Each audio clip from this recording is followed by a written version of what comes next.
People often believe that if you grew up without praise, something must be wrong with you.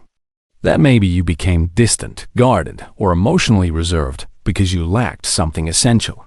But what if that isn't a flaw? What if it's a psychological adaptation, a survival pattern your brain developed to function in an environment where applause simply wasn't part of the equation? If you're Gen X and you learned early not to expect recognition, not to wait for validation, not to need approval, this isn't a story about failure. It's a story about wiring, about how independence, quiet competence, and emotional restraint may have formed as neurological efficiency rather than emotional damage. In this video, we'll explore the patterns that came from that upbringing, the self-reliance, the skepticism toward authority, the discomfort with attention, and the ability to endure without complaint, and why none of it happened by accident. 1. Self-reliance that looks like emotional distance. One of the most recognizable traits of Generation X is self-reliance. They handle things alone. They don't easily ask for help. They rarely announce when they're overwhelmed. From the outside, this can look like emotional distance.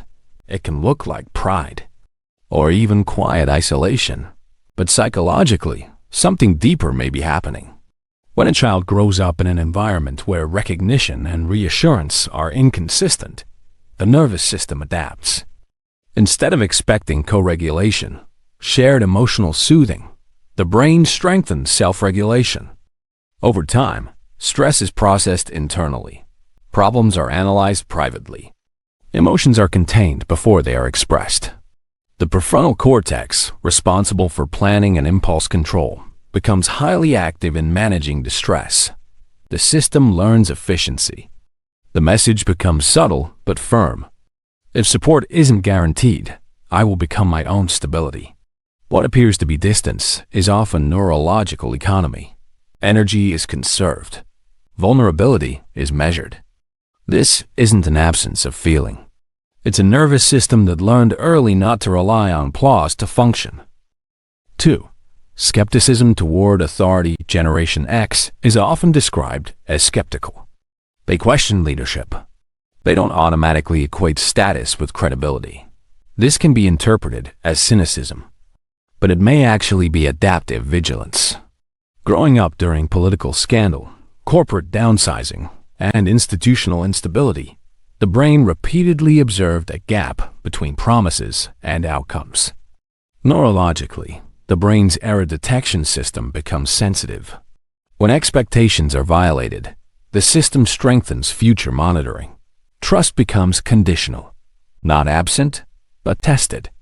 Over time, this produces a quiet analytical lens. Statements are evaluated. Motives are examined. Consistency is tracked.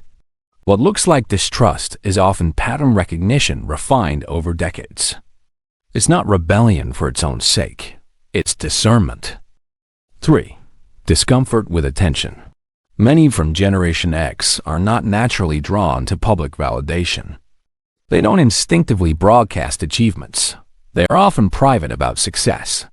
In a culture built on visibility, this can be mistaken for low confidence. But the brain develops around the rewards it receives. If applause is rare or unpredictable, the dopamine system shifts toward intrinsic reinforcement. Satisfaction becomes internal. Finishing the task matters more than announcing it. Competence feels rewarding without an audience. This creates stability, because external validation fluctuates. Internal standards do not. It isn't insecurity. It's a nervous system that learned not to outsource its worth. 4. Planning for the worst. Another common trait is anticipating risk. Gen X is often labeled pessimistic, but unpredictability trains the brain differently. When economic shifts, layoffs, and institutional failures repeat, predictive circuits strengthen. The brain runs simulations. Multiple outcomes are imagined. Contingencies are prepared. This reduces shock.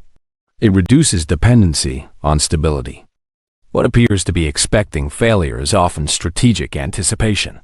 It's not fear-driven. It's experience-informed. Preparedness becomes calming. because surprise becomes less disruptive.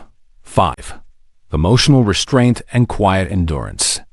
Generation X is frequently described as emotionally restrained. They don't dramatize hardship. They don't amplify every struggle. This can be misread as indifference.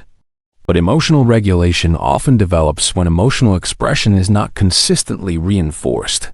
The nervous system learns containment. Instead of escalating feelings for acknowledgement, it channels energy into continuation. Calm becomes functional. Endurance becomes identity. Perhaps the most defining trait is this quiet persistence. They show up. They work steadily. They move forward without demanding applause. Early responsibility strengthens the link between effort and outcome in the brain. Action becomes self-validating. Applause is optional. Completion is essential. What changed everything was not simply the absence of praise, but the neurological architecture built in response to it. A generation trained to operate without constant affirmation developed resilience that doesn't need to be announced. Not louder, not flashier, but deeply wired into who they are. 6. Competence that looks quiet. Another defining pattern is quiet competence. Generation X often does the work without announcing it. They rarely perform productivity. They do not always narrate their effort. In a visibility-driven culture, this can look like low ambition. But competence reinforced early becomes internalized. When children take responsibility young, whether through jobs, caretaking, or independence, the brain strengthens the link between action and consequence. This builds procedural confidence, not confidence based on applause, but confidence based on repetition. Skill becomes identity. There is less need to prove, because proof was never the point. The nervous system stabilizes around capability, not attention. What may appear undermarketed is often deeply integrated. They do not perform resilience. They practice it. And that difference is subtle, but neurologically significant. Competence that does not rely on recognition tends to be steady under pressure, because its validation was never external to begin with.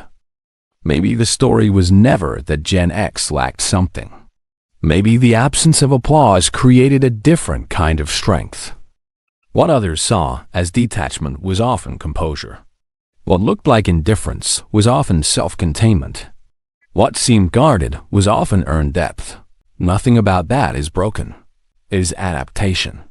If you've ever felt unseen because of it, you're not alone. You were never operating from deficiency, only from a different design. And that design matters in a world that's shifting again. In the next video, we'll look at why you're not scattered. You're built for the M-shaped future.